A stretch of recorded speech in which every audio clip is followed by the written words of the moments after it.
ईशं चिदं स्वरूपशरणैकनाथं श्रीनीलगोत्राधिपतिवरेण्य सुरेन्द्रवन्यं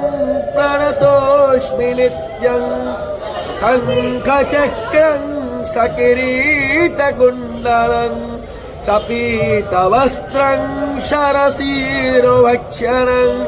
सहारवक्षस्थलकौस्तुभस्त्रियं नमामि विष्णु शिरसाश्चतुर्भुजम् ॐ हरेः ॐ नेमाधोमत्पिन्मानः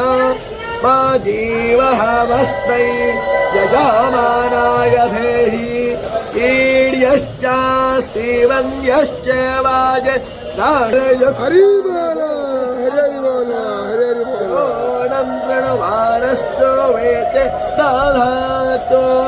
एता ओमस्सु भगा विस्मरो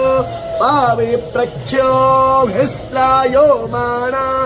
उदात्यैः हृस्पा सती कवस्पा सम्भामाना वारो देवी